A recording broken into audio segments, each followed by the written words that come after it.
how does your filmmaking practice relate to your writing practice? Really good question. I often been asked this. Actually, I never know. I was trained forever, since I was early 20s to 30s, as a filmmaker, fiction, documentary, and I don't really make, say, very abstract film. I do make narrative films, long narrative features.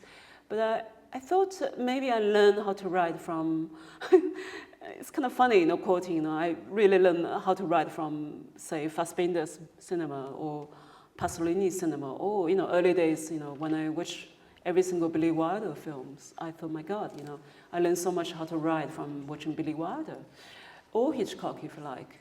I felt, I guess, my generation less so, but the new generation, you are very visual narrative. So my way of writing is somehow very visual, and it's not kind of, concluding myself. It's almost like a default.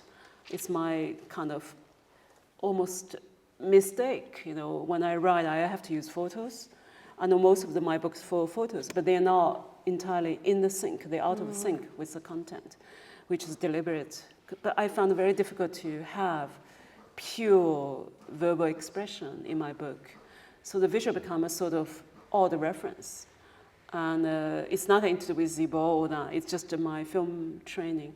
But I think I'm so influenced by the European cinema, especially the 60s, Nova Vague, Chris Marker was very important for me. So the visual essays, and of course we don't even mention Godard because Godard is always everyone's reference. But Jean Rouge, those kind of documentary filmmakers, and I think early Hollywood, pre-60s, were so important for me. And I mean, Italian realism is very important. Fellini became very important later on. But when I was younger, in my early 20s, I couldn't really watch Fellini. I found it too real, too concrete.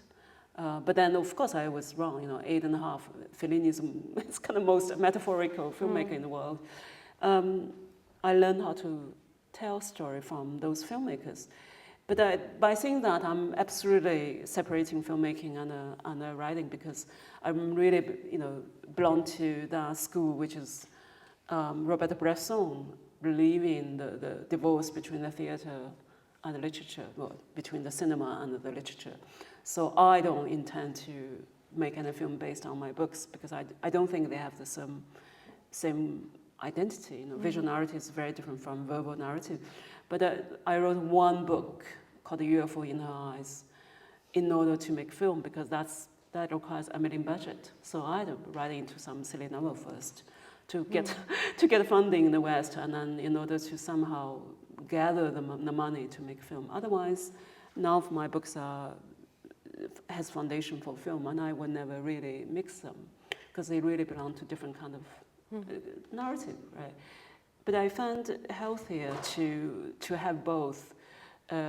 Life is so short to one thing, and I felt this kind of need, almost like desire to practice both, to see which media can take you to where. I think they can't be replaced from each other.